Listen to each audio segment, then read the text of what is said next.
मैं डॉक्टर इरशाद खानम आप सभी लोगों का एक बार फिर से स्वागत करती हूँ आपके अपने यूट्यूब चैनल आइला टॉक्स पर।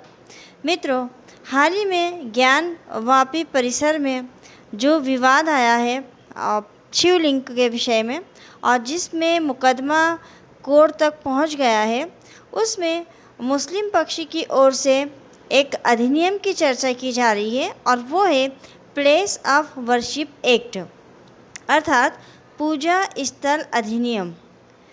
आज हम पूजा स्थल अधिनियम के विषय में ही आपको बताने वाले हैं कि पूजा स्थल अधिनियम जो है वो क्या है, उस समय इसे लागू करने की ज़रूरत क्यों पड़ी थी, इस कानून को, इस अधिनियम को सुप्रीम कोर्ट में किस आधार पर चुनौती दी गई है और क्या ये जो याचिका लगाई गई हैं इनसे काशी और मथुरा जैसे विवादों का रास्ता खोलने वाली याचिकाएं भी बन सकती हैं। तो मित्रों, आज हम बात कर रहे हैं पूजा स्थल कानून अधिनियम 1991 के विषय में। इस वीडियो को देखने से पहले आइला टॉक्स चैनल के वीडियोस अगर आपको पसंद आते हैं तो आप चैनल को सब्सक्राइब और लेटेस्ट अपडेट के लिए बेल आइकन को क्लिक कर दीजिए। ज्ञानवापी परिसर के मामले में मुस्लिम पक्ष की ओर से एक ही हवाला दिया जा रहा है कि जो पूजा स्थल अधिनियम है उसके अनुसार कार्रवाई की जाए। इसलिए मुझे लगा कि मैं अपने जो आइला टॉक्स परिवार है उसको इस विषय में बताऊं, विधि के विद्यार्थियों को इस अधिनियम के बारे में बताऊं। इस अधिनियम के मुताबिक 15 अगस्त 1947 से पहले अस्तित्व में आए किसी भी धर्म के पूजा स्थल को किसी दूसरे धर्म की पूजा स्थल में नहीं बदला जा सकता है। अगर कोई ऐसा करने की कोशिश करता है तो उसे 1 से 3 साल तक की जेल और जुर्माना दोनों हो सकता है। पूजा स्थल अधिनियम जो है वो ये कहता है कि अगर एक जगह कोई पूजा स्थल है, मान लीजिए कि मस्जिद है और मस्जिद को 1947 से पहले से वो वहाँ मौजूद है, तो ऐसी मस्जिद को आप बदल के और दूसरे धर्म का पूजा स्थल यानी कि मंदिर नहीं बना सकते। ये बात कहता है ये अधिनियम। और अगर कोई इस अधिनियम का उल्लंघन करता है तो उसके लिए 3 साल तक की सज़ा और जुर्माने का प्रावधान किया गया है। उच्चतम न्यायालय में इस अधिनियम के खिलाफ याचिका लगाई गई है और अधिवक्ता और भाजपा नेता अश्विन उपाध्याय ने इस अधिनियम के विरुद्ध याचिका डाली हुई है, जिसमें उन्होंने कई मुद्दों को लेकर इस अधिनियम की वैधता को चुनौती दी है। उन्होंने अपनी याचिका में ये कहा है कि ये जो अधिनियम है ये पक्षपाती अधिनियम है। जिस अधिनियम की इस वक्त पूरे देश में चर्चा है उसकी वैधानिकता को भी सुप्रीम कोर्ट में चुनौती दी गई है। याचिकाकर्ता ने पूजा स्थल अधिनियम 1991 की धारा 2, 3 और 4 की संवैधानिक वैधता को चुनौती दी है। याचिकाकर्ता का कहना है कि ये तीनों धाराएं भारतीय संविधान के अनुच्छेद 14, 15, 21, 25, 26 और 29 का उल्लंघन करती है।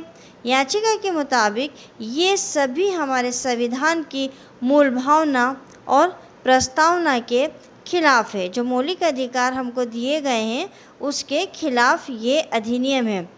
अब हम ये जान लेते हैं कि किसने लागू किया था ये अधिनियम।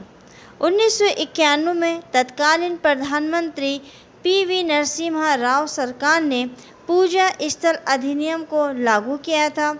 उसके मुताबिक 15 अगस्त 1947 से पहले अस्तित्व में आए किसी भी धर्म के पूजा स्थल को किसी दूसरे धर्म की पूजा स्थल में नहीं बदला जा सकता है। अगर कोई ऐसा करने की कोशिश करता है, प्रयास करता है, तो उसे 1 से लेकर 3 साल तक की जेल और जुर्माना हो सकता है।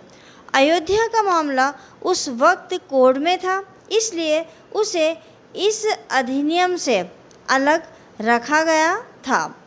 इस अधिनियम की धारा 2 क्या कहती है कि अगर 15 अगस्त 1947 मौजूद किसी धार्मिक स्थल के चरित्र में बदलाव को लेकर कोई याचिका या अन्य कार्रवाई किसी अदालत, न्यायाधिकरण या अन्य प्राधिकरण में लंबित है तो उसे बंद कर दिया जाएगा।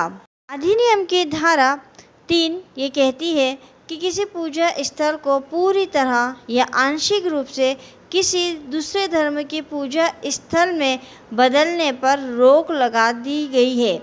यहाँ तक कि अधिनियम की धारा 3 किसी भी धार्मिक संप्रदाय के पूजा स्थल के पूर्ण या आंशिक रूप से धर्मांतरण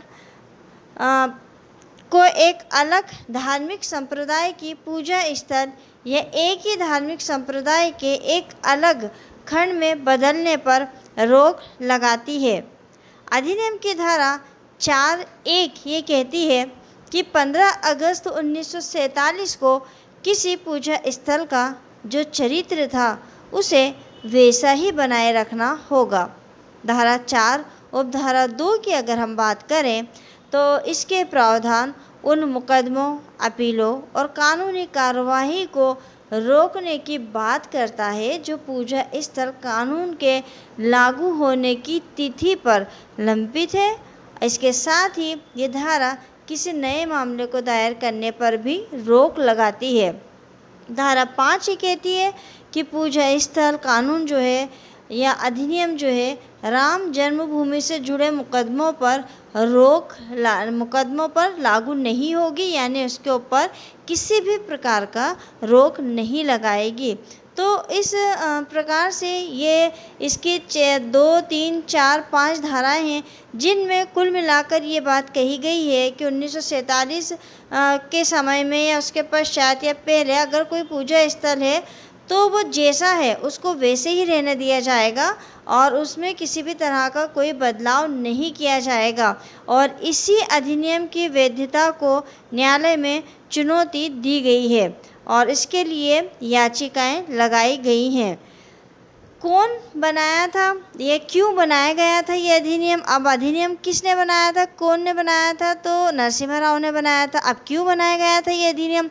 तो 1990 के दौर में राम मंदिर का जो आंदोलन था वो चरम पर था। राम मंदिर आंदोलन के बढ़ते प्रभाव के चलते अयोध्या के साथ ही कई मंदिर मस्जिद में विवाद उठने लगे थे। इन विवादों पर विराम लगाने के लिए उस वक्त की जो सरकार थी नरसिम्हा राव की, वो इस अधिनियम को लेकर आई थी। क्या पूजा स्थल अधिनियम को चुनौती दी जा सकती है? ऐसे कौन से आधार हैं जिन आधार पर इस अधिनियम को चुनौती दी जा रही है?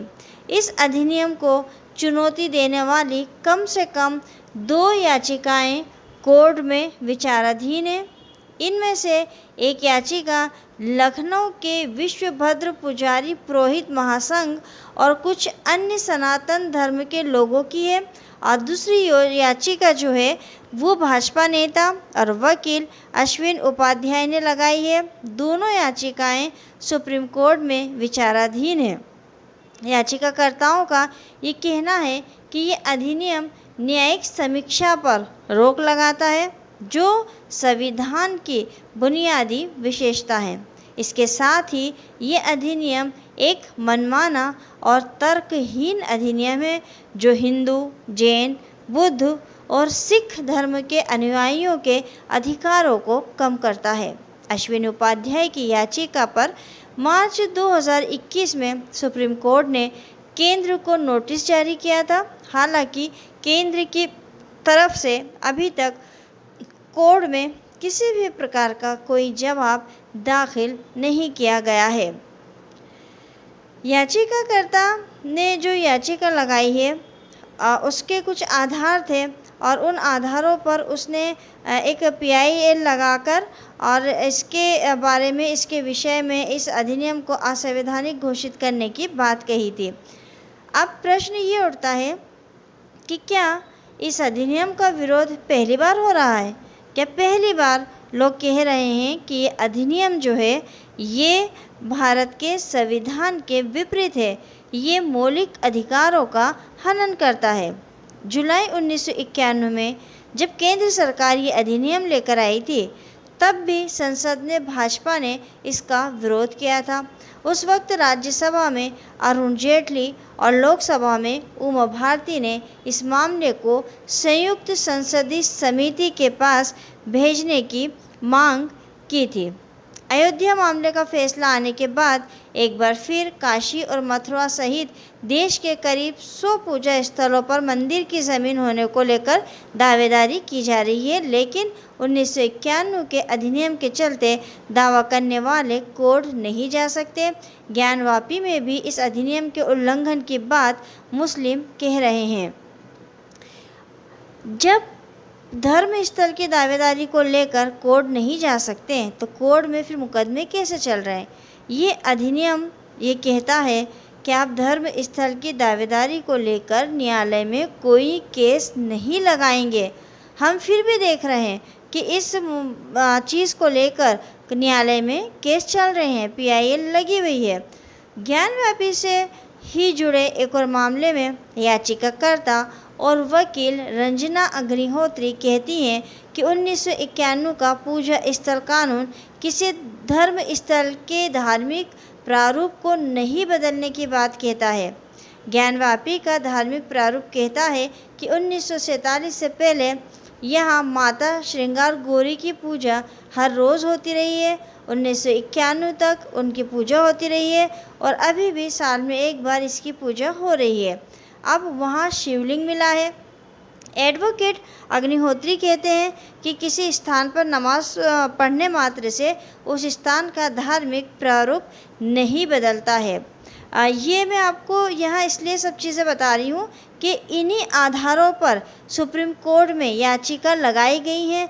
आप लोगों के नॉलेज में ये बात होनी चाहिए कि न्यायालय में किस आधार पर याचिका लगाई है और न्यायालय ने इस याचिका को एक्सेप्ट क्यों किया है।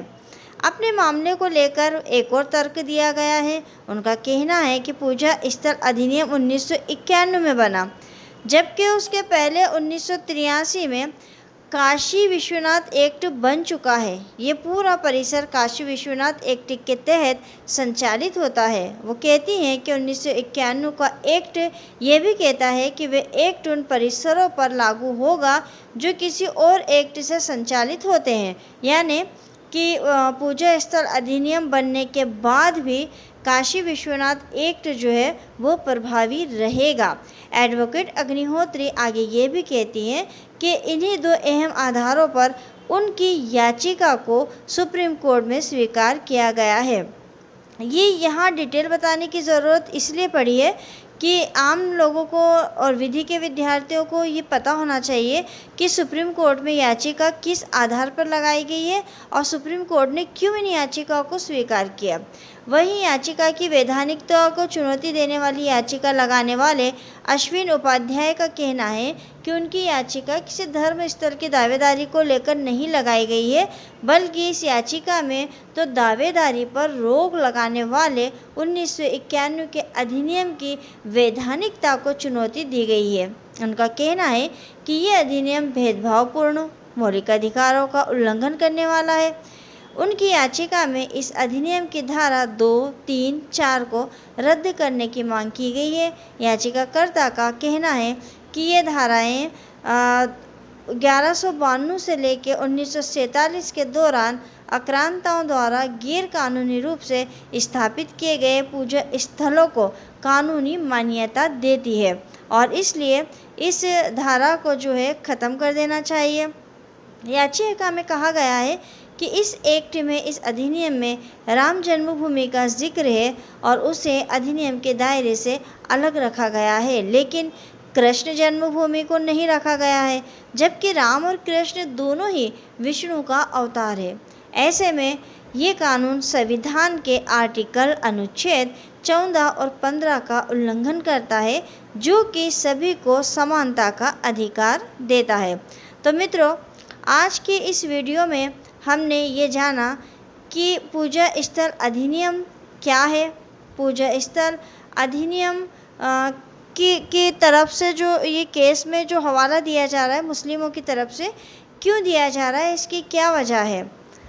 और इसको लागू क्यों किया गया था, सुप्रीम कोर्ट में किस आधार पर इस अधिनियम को चुनौती दी जा रही है, और अगर इस अधिनियम को खारिज कर दिया जाता है या याचिकाओं को स्वीकार करके उस पर डिसीजन दे दिया जाता है, तो क्या काशी, मथुरा और इससे संबंधित जितने भी विवाद अभी मस्जिद मंदिर को लेकर उठ रहे हैं, क्या उन सब की याचिकाएं दायर करने का रास्ता साफ हो जाएगा?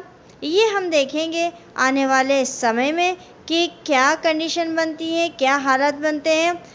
पूजा स्थल कानून से संबंधित ये वीडियो आपके लिए अगर उपयोगी रहा हो तो आप हमें कमेंट्स करके ज़रूर बताइएगा। साथ ही साथ लाइक करिए, कमेंट्स करिए, अधिक से अधिक शेयर करिए। मिलेंगे अगले वीडियो में एक नए विषय के साथ। तब तक के लिए शुक्रिया, धन्यवाद।